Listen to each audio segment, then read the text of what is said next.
Hello. So I am recording this meeting. Let me make sure that I am turned off on the other one so I'm not echoing. I'm Nastasia Johnson, and I am the executive director and founder of VividBlackPaint.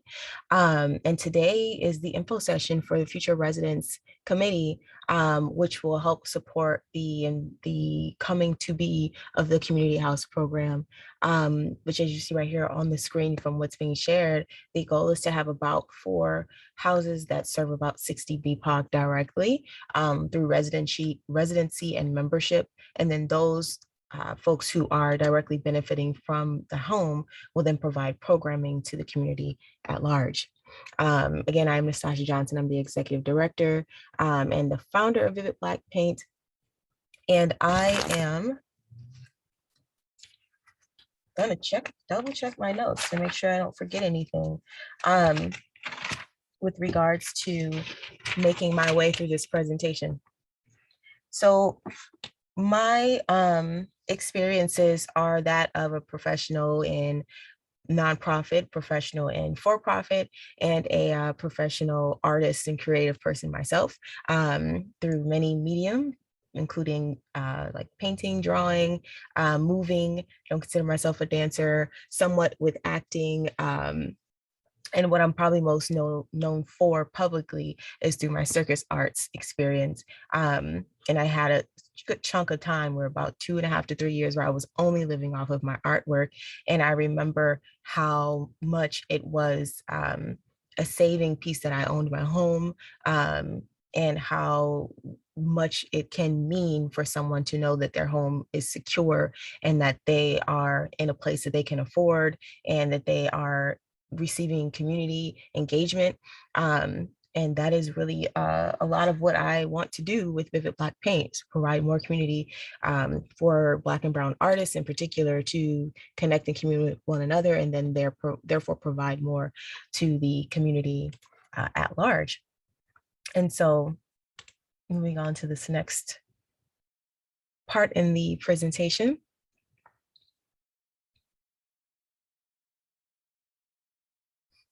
We can't afford more housing that is not affordable housing. And that is the main vision behind this community house program, is providing an alternative. It's not a brand new concept. It just is one that is underutilized for most folks that originally envisioned providing affordable housing. And the mission for VividBlackPaint overall is right there on the screen: provide supportive programming to honor and uplift aspiring and established artists who identify as Black and as any person of color, and to provide welcoming space to people, for people to smile, laugh, and be entertained with circus and arts is a vital service to mental well-being and social emotional development. And some people ask why I've been using BPOC instead of BIPOC. And some people, for whatever reason, assume that removing the I means removing access for Indigenous people. But no, I just don't have that connection. VividBlackPaint doesn't have that authority in Indigenous spaces. And we most often end up serving Black artists, but we are here to connect and serve all artists who identify themselves as folks of color. And so if you are an Indigenous person, you identify with POC, then please come and enjoy some of our programs and offerings.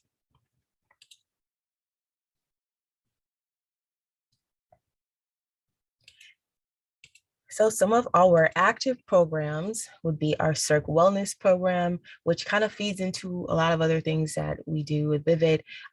Most tangibly, we have our Saturday classes, one for youth 9 years old to 15 years old, and then one for 16 years old plus and adults to attend.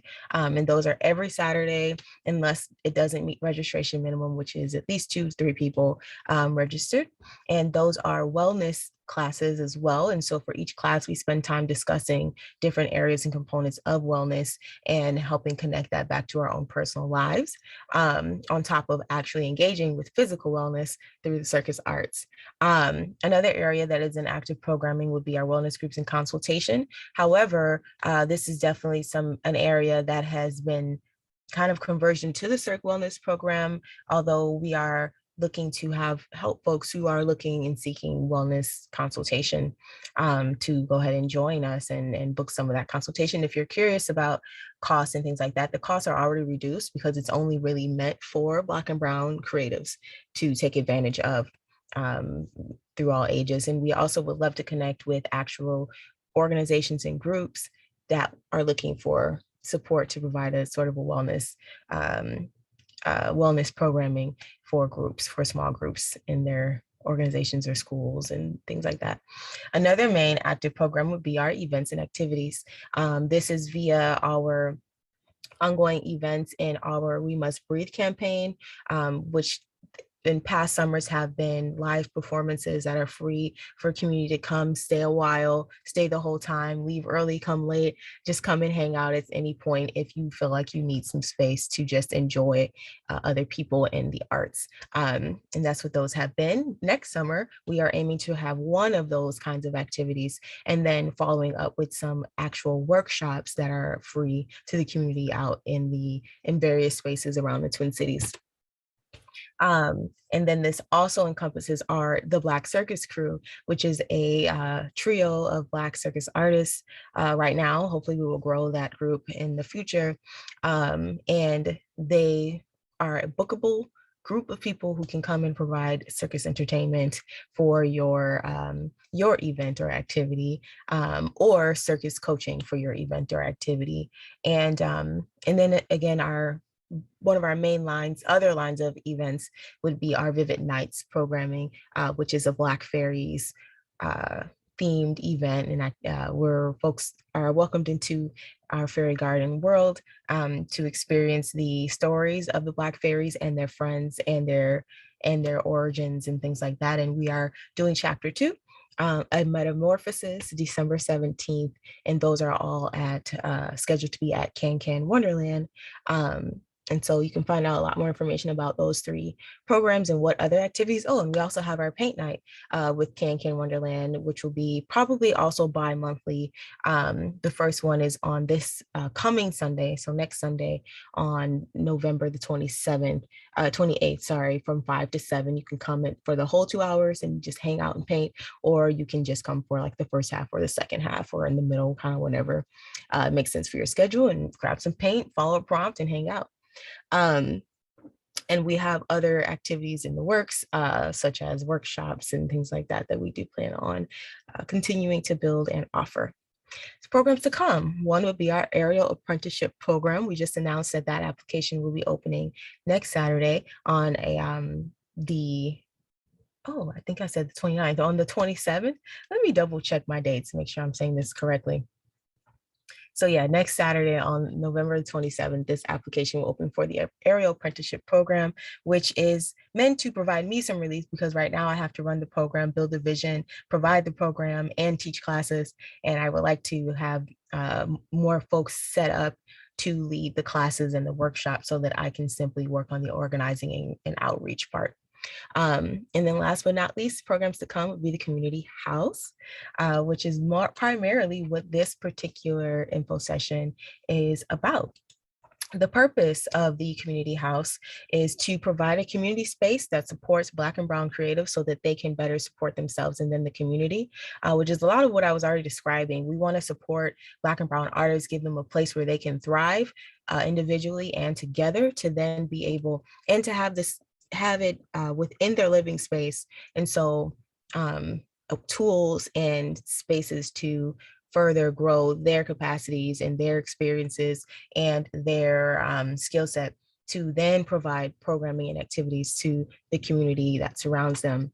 And this will be via folks who are actual residents and who are memberships. The rationale is even most affordable housing is not affordable when it comes to affordable housing for artists, and or it's very limited and or it's, it's just a different format. And so even if it's not limited, like for example, Art Space Lofts, there's so many apartments within there, but even they only have so much capacity to provide.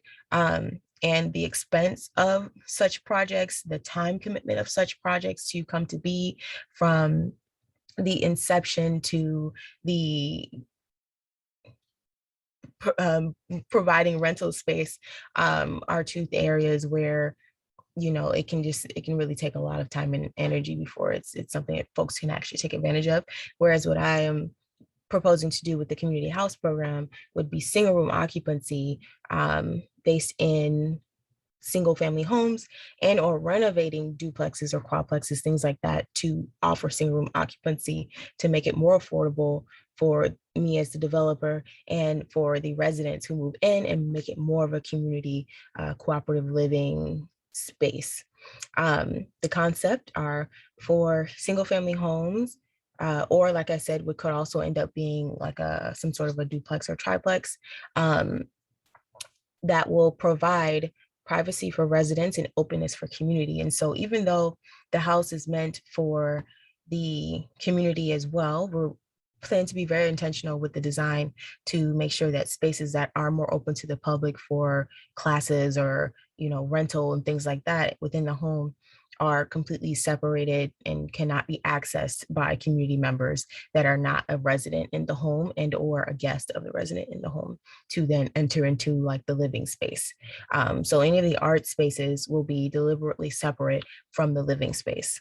And so where the rooms are, where the kitchen and living room and things like that. And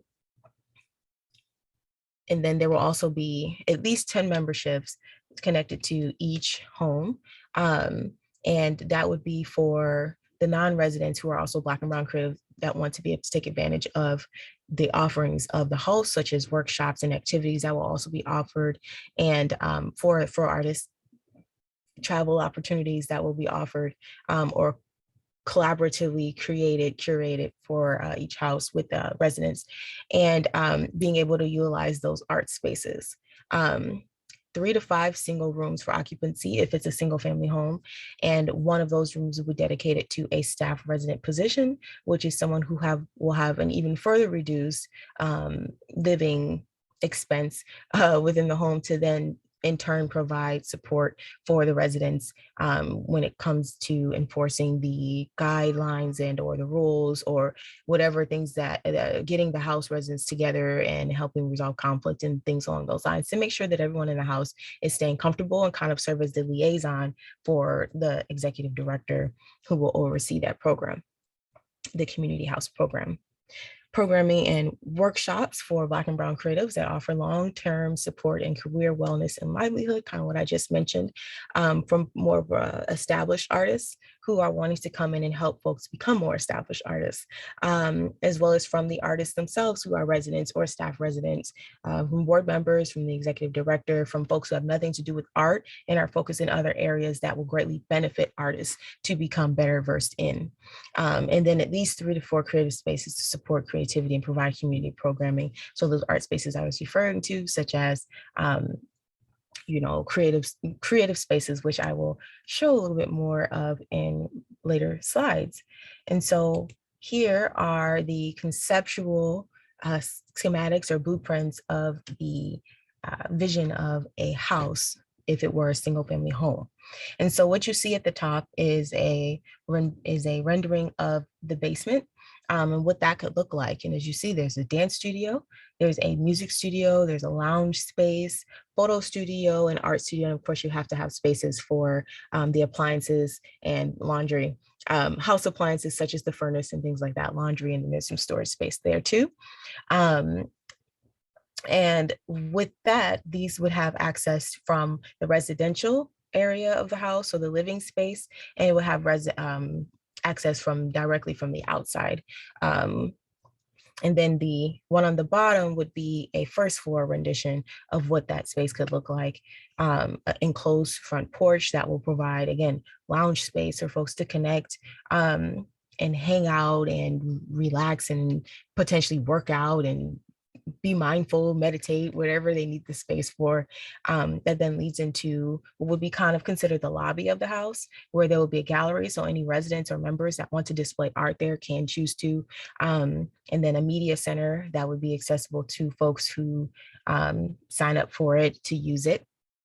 And then a bathroom that would also be for public use of folks who may be participating in one of the activities in the art spaces. And then you'll see these double doors here these double doors here would then cut off for what is now what rest of the house would be of this floor would be the living space. So living room, bathroom, bedroom for the staff resident on the first floor, dining room, kitchen, and all of that kind of stuff. What you don't see is a second floor rendition. And that's because it really wasn't necessary, because it'll be highly based on the plan for the actual project. And basically all you need to know is that there would be 3 to 5 bedrooms up there, and then 1 to 3 bathrooms as well to accommodate the residents of that particular establishment. So why a future residents committee? If you build it, they may or may not come. And so I would rather go along with, I know they will come. And so I wanted to kind of gather a team of folks who can help me by performing as a focus group. And so whenever I have any kind of yes, no, maybe kind of things going on, I can bring it to that group and they can help by giving their feedback and help guide my decision with that, as well as when, as I'm progressing through, to have a voice that represents creatives, that represents professionals who understand development and real estate, as well as to have a group just to kind of connect with. And ideally, this group is made up of folks who are interested in being residents, who are Black and Brown artists, who are established Black and Brown artists who wouldn't need this kind of residency, but really do want to support it coming to be. Real estate, land development, property development types of folks as well. And so, and folks who know how to engage the community and who have more connections to other Black and Brown artists who they could see really benefiting from this service. And then anyone who is a community member who would like to see, just wants to see this be successful, to be supporting Black and Brown artists and creatives. And so beyond what I've already mentioned, another area that the future resident community will be expected to help support would be in fundraising as needed, and growing awareness of the program as it comes to be. And so ideally we build it and they do come, not maybe, maybe not. So here is one of the listings that I am currently checking out. I've done some research into this particular property, and then in about a week and a half, I will actually be going to see this property. And this one in particular, you have the information right there. There's a duplex, 3 bedroom, 1 bathroom in each unit. So it says on now this is a city listing. And so, as well as the second one that I will show is a city listing. And I'm looking to secure a city-owned property to then rehab it, so that instead of building new, even though honestly most funding that I find is for renovating, is for building new versus renovating or rehabbing a currently standing house or structure. And frankly, cost effectiveness is probably going to be better suited for rehabbing a city-owned property that is affordable to attain. As well as better for the community to have an old house that is otherwise decrepit and an eyesore and possibly attracts nefarious activities, to then renovate and create it to be this community inspired hub of creativity and care and community. I said community a lot, that's because I mean it. And so for this one in particular, like I said, it says there, the listing through the city, that it is 3 bedrooms and 1 bathroom in each unit of a duplex structure. When I research it on the, there's a way to look up an address and find the city registered information. It says that it's just a 3 bedroom, 1 bathroom house. Either way, it is a very large house with a very appealing design, in my opinion. And I can see so much potential if I am able to acquire the house and the funding to renovate the house. And so here's one of the ones that I'm looking at. And then here's the next one, which is actually a 4-plex or quadplex living space right now. And it would no longer be a quad or 4-plex if VividBlackPaint were to take it over. And as you see, it's much higher price tag. And so it would be a lot more work and a much larger space. So a lot more money would go into it, from the upfront cost to the expense of rehabbing it as well. But again, like, it's a beautiful space, and it has a basement as well, which is the expanse of the property, which would only increase that much more the capacity of the space to provide for Black and brown creatives in the community at large. Both homes are in North Minneapolis. I am currently working with the Urban Land Institute. I am a part of their Building Foundations course, which is better versing folks to be a part of the conversation when it comes to development projects such as this. Now, they kind of focus on large scale development. What I am looking at are considered small scale development projects. And so I was also encouraged to join their mentorship program as a mentee. And I am working, that mentor is already trying to help us, or is already going to help us apply for a notice of funding through the city to potentially acquire one of these properties. It's going to help me walk me through that process, and then potentially connect me with many people who will be able to support my vision and help me bring this to be, ideally. And he actually recommended this property to me, and I went digging because he couldn't remember where it was, and found this, and I assume this is what he was likely referring to. And again, even though it is a larger scale project, it wouldn't actually cost me the same if the city were to allow me to transition it from being a quadplex versus a single family home with single room occupancies, a very large single room occupancy home. If the city were to allow me to transition it that way, it'll actually cost a lot less than what most folks discover it to be. And both of these houses have been under the city's ownership for 5-6+ years, condemned and unused. And so hopefully I can work something out with the city and with powers that be that allow me to acquire one, if not both of these properties, and then have them being an offering. And my goal for VividBlackPaint and the Community House program is to acquire at least one property by the end of 2022. That does not include the renovation and then having it being available for rent.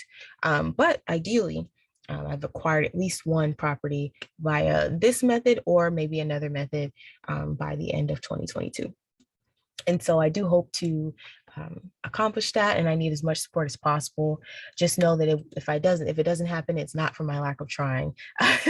I've been spending the last year trying to expand my knowledge and understanding of this type of process and what goes into it and who are the right people to connect to. And I'm being very proactive in that sense. And I finally found my pathways that seem to be getting me somewhere.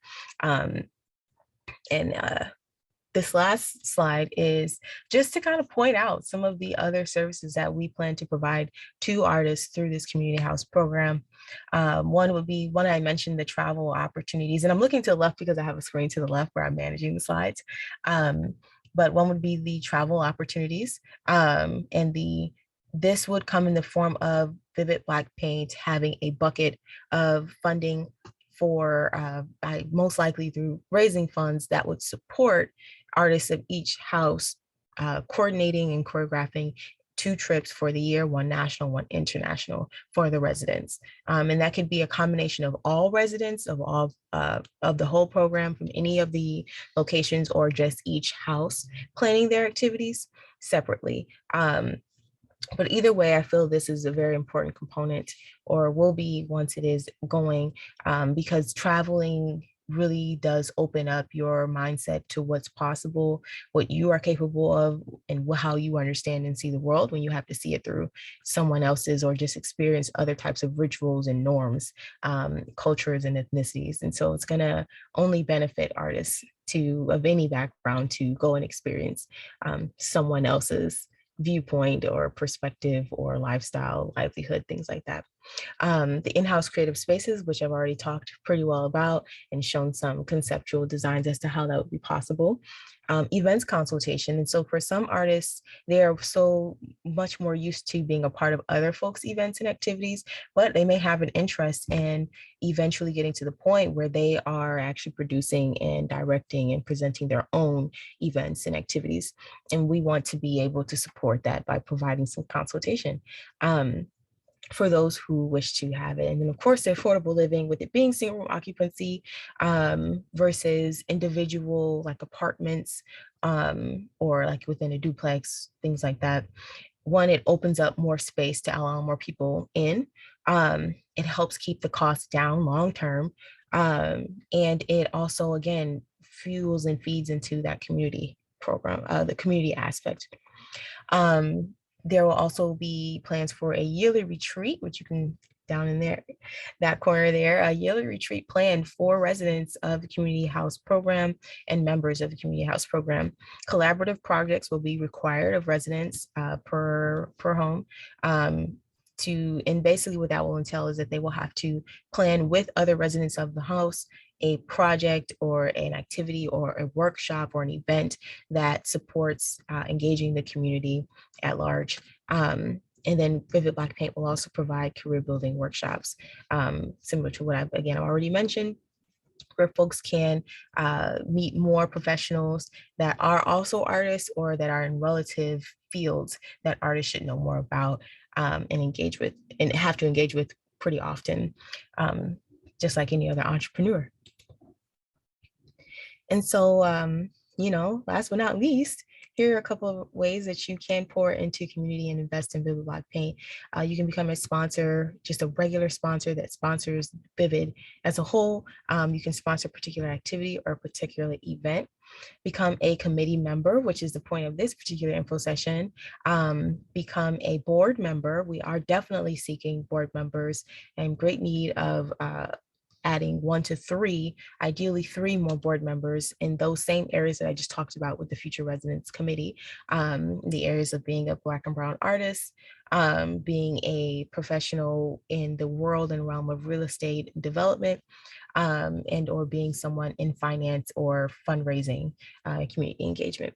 You can also become a monthly donor, either by just joining through PayPal directly or by going to our Vivid Black Painters tab through the Invest tab, through the Groups tab on the website. And that will allow you to actually sign up for a subscription instead, and it will come with a few neat little perks.